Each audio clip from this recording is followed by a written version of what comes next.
The summit room was filled with warm lights, camera flashes, and hushed voices. Leaders from around the world had gathered to discuss global partnerships. But beneath the polished speeches and rehearsed smiles, tension quietly brewed. President Ibrahim Traoré, the young and bold leader of Burkina Faso, had just given a short speech. He spoke with heart. He talked about dignity, justice, and how Africa must no longer be treated as a charity case. His words were simple, but they carried weight. Then it happened. Donald Trump, sitting just a few feet away, leaned into his microphone and muttered, loud enough for everyone to hear, "What a joke. This guy's a jerk." The words cut through the room like a razor. Gasps echoed, cameras zoomed in. Even some of Trump's own aides looked stunned. Ibrahim didn't flinch, but you could see it. Something shifted behind his calm eyes. The room didn't know whether to speak or stay frozen. Everyone was watching. And then, just when it looked like Ibrahim might respond, he didn't. He simply looked away. But someone else didn't. A quiet figure began to rise from the back. Ketanji Brown Jackson stood up, and the storm was just beginning. Ketanji Brown Jackson wasn't scheduled to speak that day. She wasn't a head of state. She wasn't even supposed to be seated among the political leaders. But she was invited as a symbol, America's Supreme Court Justice, the first black woman ever to serve at that level. And now she stood tall, calm, deliberate, graceful. The entire room shifted toward her. Trump noticed. His smug smirk faltered.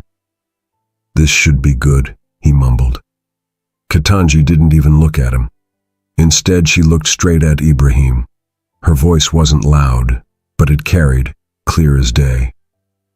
"I wasn't going to speak today, but silence in moments like this is complicity." People stirred in their seats. She continued. "President Traoré didn't come here to entertain you. He came to represent a nation, a people, a continent still healing from centuries of theft and exploitation. And you called him a jerk?" Trump scoffed, but the room didn't laugh. Ketanji stepped forward slowly. "What you did just now wasn't disrespectful to him. It was disrespectful to all of us who still believe in decency." The cameras locked in, and in that moment, something electric filled the room. Even Ibrahim looked, moved. But this was only the beginning. Ibrahim had faced worse. He had survived coups, threats, and sleepless nights protecting his people. He wasn't new to disrespect, especially from men who saw Africa as nothing but numbers on a chart. But this moment felt different, because someone else had taken the blow with him. As Ketanji spoke, Ibrahim's eyes weren't on Trump anymore. They were on her. The strength, the courage, the truth in her words. They weren't just defending him. They were defending every African leader who'd been mocked, every child called less than, every country dismissed as too poor to matter. He felt something tightening in his throat, not weakness, not anger. Something deeper, recognition, solidarity, pain, and pride. The audience was still locked in. Phones were recording. News anchors were whispering into mics. But Ibrahim, he was somewhere else. A memory came rushing back, his mother, wiping dust from his face as a boy, telling him, "One day, speak for those who can't." Now someone was speaking for him, and the world was watching. But the storm wasn't over, because Trump was about to stand up, and when he did, the next few seconds would make headlines across the planet. Trump's hand reached for the microphone. The air in the room turned stiff, like it could break in half. He stood, adjusted his red tie, and spoke with that all-too-familiar bravado. "You know, it's funny. Every time someone like me tells the truth, the room gets uncomfortable." Some clapped, not many. Let's be real, what's Burkina Faso even contributing to this summit? Sand? A gasp. A man in the back dropped his pen. Even seasoned diplomats couldn't hide their disgust. Ibrahim didn't move. His face was stone, but his fingers quietly curled into fists under the table. Trump continued, "If we're handing out moral lectures, maybe we should start with countries that actually have electricity and clean water." The insult landed like a bomb. Ibrahim blinked once, slowly. He had been insulted by world leaders before, but never like this. Never this openly, and never this cruel. The cameras caught everything. But still, Ibrahim said nothing, because he wasn't the one who needed to speak. Ketanji hadn't sat down, and her silence now spoke louder than Trump's hate. What she said next shook the entire room. Ketanji Brown Jackson stepped forward, closer to the main floor. The podium wasn't hers, but the moment was. She didn't yell. She didn't even raise her voice. "There are some moments," she began, "that show us who we really are." She turned to face Trump fully. "You stood here and mocked a country you've never visited. You reduced a nation's history to a punchline. You made poverty a joke." The room leaned in. Ibrahim kept his eyes fixed on her, like a man who had just found breath after being underwater. Ketanji wasn't finished. "You asked what Burkina Faso contributes? Let me tell you, strength, humility, honor. They do more with less than you've ever done with everything." Trump opened his mouth, but no sound came. "President Traoré doesn't need to respond to you, because when a tree stands tall, it doesn't argue with thunder. It just stands." The room erupted, not loud, not wild, but real. People stood. Journalists clapped with trembling hands. Some wiped away tears they didn't expect. And in the middle of it all, Ibrahim slowly rose from his seat. Ketanji looked at him and nodded. It was his turn. Finally, Ibrahim Traoré stood tall, hands by his side. He didn't look at Trump, he looked at the room. And then, he smiled, but not with joy. It was the kind of smile that hid pain. "When I was 9, he began softly. "My little brother died, of fever. We had no medicine, we had no doctor. My mother cried like the earth itself had split." Silence. "That night I promised her something. I said, one day I'll make sure no mother has to bury her child for being poor." His voice shook. He paused. Even the translators fell quiet. "Burkina Faso doesn't have much, but we have heart, and we have hope. I came here not to beg, but to build. I came with solutions, not excuses." He finally turned to Trump. "You asked what we contribute. We contribute the courage to still believe. Even when mocked. Even when ignored." Ketanji's eyes glistened. A diplomat from Germany lowered her head and wept silently. The cameras caught everything. But this moment wasn't for the cameras. It was for everyone who had ever been made to feel small. And it wasn't over yet. The room was buzzing quietly, like a storm gathering strength. News cameras and phones kept flashing, capturing every second of Ibrahim's heartfelt words. World leaders whispered among themselves. Some shook their heads slowly. Others nodded in silent agreement. But in the corridors outside the main hall, the whispers grew louder. Journalists scrambled to write headlines. Social media exploded with clips of Ketanji's powerful words and Ibrahim's quiet dignity. In the quiet corners of the summit, aides debated what had just happened. Some called it a historic moment, others whispered of embarrassment. But one thing was clear: no one could ignore Ibrahim anymore. He was no longer just a leader from a far-off land. He was the symbol of something bigger: hope, strength, and resilience. Meanwhile, Trump sat fuming, his jaw clenched tight. The cameras caught his tight-lipped glare, but Ketanji's calm stare didn't waver. She had shown the world something far more powerful than insults or bluster. And Ibrahim, he was just getting started. Later that evening, as the summit's lights dimmed, Ibrahim sat alone in his modest hotel room. He looked out the window at the glowing city below, but his thoughts were far away. Behind the strong leader everyone saw was a man who had fought many battles, not just with armies, but with hope and doubt. His childhood memories played softly in his mind. The dusty village where he grew up, the long walks to school with empty stomachs, the nights when the power went out and the whole family huddled under a single lamp.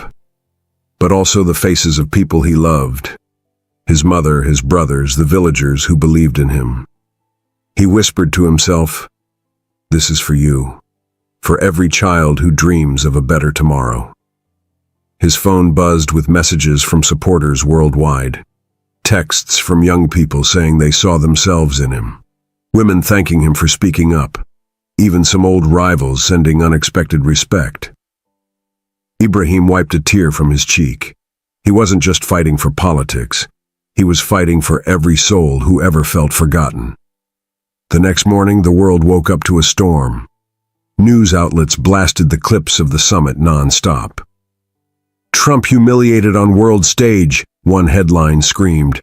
"Justice Ketanji Brown Jackson delivers epic clapback," another cheered. But beneath the noise, something deeper was happening. People everywhere were sharing Ibrahim's story. From small villages in Africa to bustling cities in Europe and America, millions watched and cried. Social media filled with messages of support, tears, and hope. Some even said it was the moment the world needed, a reminder that respect and dignity mattered more than power or insults. Ibrahim's face was everywhere, but not as a target of mockery. Instead, he was a symbol, a leader who refused to bow. In conference rooms, homes, and cafes, people debated the meaning of leadership and courage. And far from the spotlight, Ibrahim prepared for the next day. He knew the battle wasn't over. Not yet. But for the first time, he felt the weight of millions behind him. And that made all the difference. The world woke up to breaking news about the summit. Every major news channel replayed the moment when Donald Trump called Ibrahim Traoré a jerk, a word so simple but so sharp it echoed globally. But what wasn't on the headlines was the real story, the one behind Ibrahim's calmness, the story of a man who carried the weight of a nation on his shoulders. In his quiet hotel room, Ibrahim read messages flooding in from all corners of the world, from students in Paris, mothers in Lagos, to farmers in his own country. They called him a symbol of courage and hope. Despite the insult, Ibrahim's dignity had not cracked. Instead, it had strengthened. Ketanji's voice had given him more than just support. It had given millions the courage to stand with him. The real story wasn't the insult. It was how a single moment could unite a broken world through respect and truth. And Ibrahim knew the journey was far from over. In the days after the summit, Ibrahim became more than a leader. He became a voice for millions who had been ignored and dismissed. Young people in Burkina Faso gathered in the streets, chanting his name, their eyes shining with newfound hope. His story spread beyond politics and diplomacy. It reached the hearts of ordinary people struggling with poverty, injustice, and silence. Radio stations across Africa played his speech repeatedly, reminding listeners that strength is born from perseverance. And in America, schools held discussions about Ketanji Brown Jackson's courage, a reminder that standing up for others takes real bravery. Ibrahim was invited to speak at universities, forums, and even community centers. He talked not about power or fame, but about healing wounds left by history. The summit was just one stage. The real battle was in hearts and minds everywhere. And Ibrahim's journey was lighting a path for others to follow. Back in Geneva, the summit moved on. World leaders debated, signed agreements, and took pictures. But the quiet strength of one man and one woman lingered in the air. Trump had gone back to his usual bluster, but no one really listened anymore. What mattered was the respect Ibrahim earned, a respect not demanded, but given freely. Ketanji Brown Jackson's few words had cracked an invisible wall, a wall of prejudice, ignorance, and cruelty. Ibrahim didn't seek revenge or humiliation. He sought understanding. And in his quiet dignity, he inspired millions to believe that respect can be louder than insults, that courage can be gentle yet powerful, and that even the smallest voice can shake the world. Ibrahim sat quietly in his hotel room late at night, the city lights flickering far below. The world saw a confident leader, but inside the weight of history pressed heavily on his shoulders. His thoughts traveled back to the stories his grandfather told him, tales of colonial days when his people's voices were silenced, their lands taken without mercy. He remembered the pain, the loss, and the long road toward reclaiming pride. The insult Trump had thrown wasn't just personal. It echoed centuries of disrespect. But Ibrahim had never been one to carry hatred. Instead, he carried a promise to heal, to rise, and to show that respect was earned through strength and kindness. He took a deep breath and whispered, "We do not forget, but we also do not give up." Across the world, people began to understand that Ibrahim wasn't just a man insulted on stage. He was a symbol of resilience, a living testament to overcoming pain with dignity. And that night, as stars shone over Geneva, Ibrahim felt a quiet strength rising within him. News of Ketanji Brown Jackson's response spread like wildfire. Social media was flooded with clips of her calm but cutting words, calling out Trump's disrespect in front of millions. The moment became a beacon for those tired of hate and division. But it wasn't just the words, it was what they represented. Courage in the face of cruelty. Everywhere, people talked about Ibrahim's quiet strength too. They shared stories of his fight for justice, his love for his country, and his vision for a better Africa. In schools, classrooms discussed what leadership truly meant. In homes, families debated respect and kindness. And in the heart of Burkina Faso, children looked at Ibrahim not just as a leader, but as a hero who faced insults, but never lost hope. The summit was over, but the world was just beginning to listen. And in that listening, change had already begun. Ibrahim stood once again before the summit crowd, this time not to defend, but to inspire. He spoke softly, but with fire burning in his eyes. Our past is painful, but it does not define us. He spoke of his people's dreams, of schools built, of health clinics opened, and of peace slowly returning. We are not here to be mocked or dismissed. We are here to build. The crowd listened in silence, moved by the honesty in his words. When he finished, the applause was not just polite. It was genuine. Ketanji smiled from her seat, knowing this moment was far greater than any insult. Because Ibrahim's story was not just about politics, it was about humanity, about the promise that no matter where you come from, your voice matters. And that promise was worth fighting for. As the summit's final day dawned, Ibrahim felt the weight of every moment behind him, and the promise of what was to come. The world was watching closely now, and he carried more than his own hopes. He carried the dreams of millions who had never been heard. When it was his turn to speak again, Ibrahim stood at the podium with quiet strength. He didn't shout or demand. He spoke with the voice of experience, humility, and unbreakable spirit. In every challenge, there is a chance. In every insult, there is an opportunity to show who we truly are. His words rippled through the hall like a gentle wave that could not be stopped. Eyes filled with tears, people in the audience saw not just a leader, but a man who had risen above cruelty with grace. Trump sat silently, the energy in the room having shifted beyond his control. Ibrahim's courage had changed the story, and the world was ready to listen. Then something unexpected happened. Ketanji Brown Jackson rose again, this time inviting Ibrahim to join her. Together they faced the crowd, symbols of dignity and justice united. The applause was thunderous. This moment wasn't about politics. It was about respect. It was about a world finally beginning to understand that true leadership is not about tearing others down, but lifting them up. People wiped tears from their eyes, journalists dropped their pens, children watching from faraway schools smiled, and in that perfect moment, boundaries faded. For a few shining minutes, the world was united in hope. The summit ended, but Ibrahim's story was just beginning. Back home, children told their parents about the man who refused to be broken. Young leaders found new courage. Families dreamed bigger. Ibrahim knew the road ahead would still be long and hard. But now, he walked it with a powerful truth in his heart. Respect is earned through courage. Strength is shown through kindness. And hope is alive when we stand together. This was more than a victory in a hall filled with cameras. It was a promise.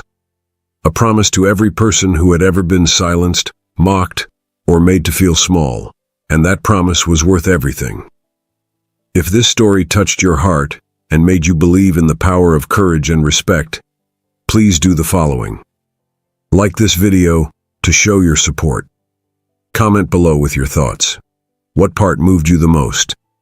Subscribe and hit the notification bell to never miss a story that inspires. Your voice matters, just like Ibrahim's. Let's build a community that lifts each other up, one story at a time. Thank you for watching. Together, we make hope louder.